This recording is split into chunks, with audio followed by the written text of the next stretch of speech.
In the last 20 days or so, the world has gone through a lot. Anyways, it is always going through a lot, but I'm talking about the Israel-Iran war. And a lot of my close associates, my friends, colleagues, students, a lot of clients, either through text or messages or phone, they have been asking me how have I been and how am I managing. Then the next sentence comes, it must be difficult. How do you stay so strong? So let's break that ice. Everyone has weak moments, everyone has difficult times, everyone has emotions, and they come and go like waves, sometimes like tsunamis. And I am not any different from anyone else. I really deeply thank everyone who was concerned, who asked me, who reached out, who offered to somehow support me, help me, hold my space. And there are very many people. So I thought, let me just make one video. And first of all, thank everyone. Your support, your care, your concern has been beautiful and has really touched my heart. And probably it takes a beautiful space in my life. Now, coming to the questions I've been asked, where I have been asked, and this is quite often, people ask me, how do you stay so grounded? How do you stay so strong when things are happening in life, when people cheat, when people have become so self-centered, selfish, whatever. There are too many adjectives that they have used, and I don't remember all. So let's understand, first thing first, everyone goes through emotional turmoil. Everyone has a sense of attachment to certain things, people, places, memories, and we all are human beings. So naturally we have all these waves of emotions which sometimes turn into tsunamis and volcanoes and other stuff. And me too, I go through all of that. But when I'm asked how do I deal with it and how do I stay so strong, I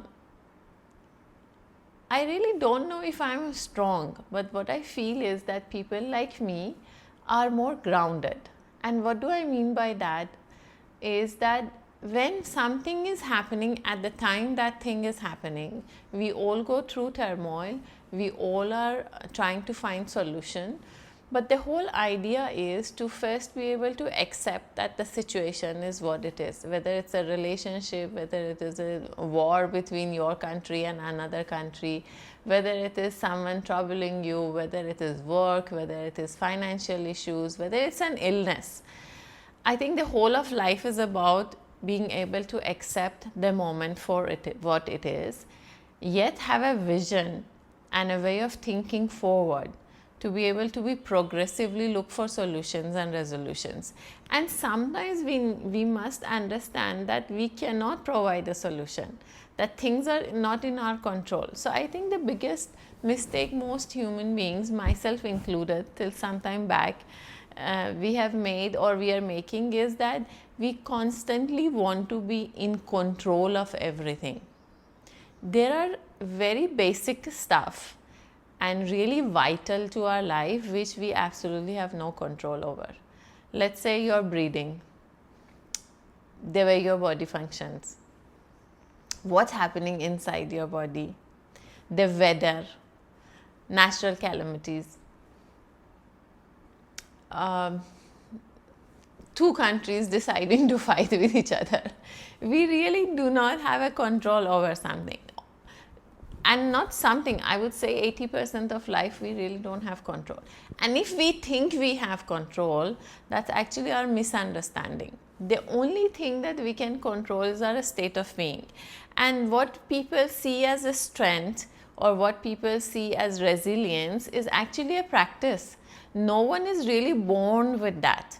Life teaches us as we go through life, as we go through relationships, as we go through hardships, adversities, roadblocks, the way we deal with those situations and with ourselves within those situations and in relationship to the environment is what builds our strength and our resilience. There is no human being who cannot be resilient. There is no human being who cannot have the intelligence and the ability to resolve their issues unless they are born with certain health issues or certain disability or something which is really karmic and which is out of our control, right? Every human being on a single day-to-day basis is being given the opportunity to improvise himself or herself, become stronger, become more resilient. But how do we do it? How do people like me get to answer a question like this, that but how do you stay so strong? How do you manage this? It's very simple. First of all, know yourself. Know that the only thing that you can control is you. No relationship, no loved one, no, not even your body, not even your breath, not your tomorrow. Nothing is really in our hand. Nothing is so predictable. Life is all about changes and uncertainty and unpredictability. And we must accept this fact, number one, that at any moment anything can happen. Now, does that mean that I keep continuously thinking negative about life? No. But I need to know that there are possibilities of things not going my way. How prepared am I for those times? And that comes from knowing your own strengths, knowing your own abilities, being able to accept the situation for what it is, and yet looking for solution and wanting to progress in the future. The second thing that we must understand is that we must accept people, situations and life completely for what it is. Where the problem comes is that we want certain things from certain people, and when that doesn't happen, we start giving them titles and names and adjectives. We start judging people. We start judging ourselves for trusting people whom we should have not trusted. But we must understand everyone is always doing the best they can. No one really wants to do the worst they know because their ego does not allow. What is the job of ego? To constantly prove to itself that it knows the best and is doing the best, right? So whoever is doing whatever they are doing, no matter how hard it feels, no matter how difficult it is the best they can. Now, what you do in such situation is you need to choose whether you want those people in your life, and if you want, what is the limitation, what is the boundary, what is the expectation. We must drop expectation because we really do not understand how a person can function in a certain situation. And no one is selfish, no one is bad, but we must understand they can only do that much. Just because we expect them to do more or do it differently, that doesn't make anyone bad or evil or someone we should avoid. But yes, we must know what is the extent of the relationship we want to have, and we must also understand, is it really worth it? Because if something is costing you your peace of mind, is costing you your health at any level, emotional, mental, physical, spiritual, financial, that is the time you need to take a decision. Sometimes we have to take hard decisions. Sometimes we have to face the reality, and sometimes we have to do things differently than we have done before for things to change. You can't be sitting in one place doing the same thing and thinking your tomorrow will be different or your relationship would be different. You have to move about, you have to bring the change, you have to think how differently you want to do things. You have to move, you have to shift, you have to transform. You have to do things for yourself. No one is responsible to make you happy. When you start expecting too much, or when you're hoping, constantly hoping things will change the way you want them without you making an effort. Sometimes making an effort is towards a solution and a resolution, and you want to make things better with a person, with a financial institute, with your business, with your partner. But sometimes the best change is to let things go.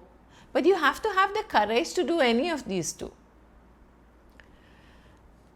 So this is the number 2. This is how we deal with situation. And number 3 is that do as much as you can. If you are supposed to do 10 things for your relationship to work, And you can do those 10 things with total ease, without compromising on who you are, without discarding who you are, without compromising on your health and your well-being.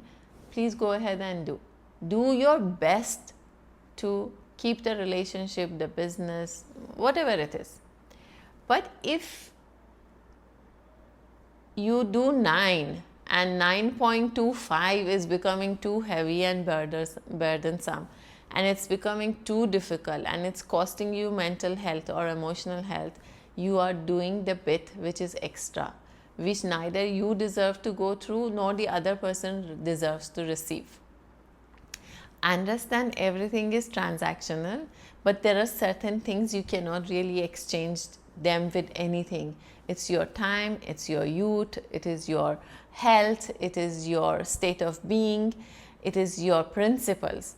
If you have to compromise on any of these or all of this to maintain something which is already giving you so much of headache, which is causing you feel out of control and incomplete, or less worthy, or continuously making you feel confused about who you are, and your self-worth, self-deservability, your self-esteem is now getting questioned, then you really need to sit back and see what you want to do about it. So what makes people like us come across as strong and resilient is acceptance, knowing our limitations and boundaries, knowing our strengths and abilities, being able to seize the opportunity in the present moment with the limitation that we have, but knowing that there is a potential and possibility to make a better future, knowing that every day, every single day, I must work on myself and make myself a better person. I cannot make anyone else a better person. I cannot control the situations outside of me, but I can control the way I see situations and I react to them. And also the ability to be able to take tough decisions when it is the right time to take those decisions. I hope this video will serve you, and I hope I've answered your question well enough. Stay blessed.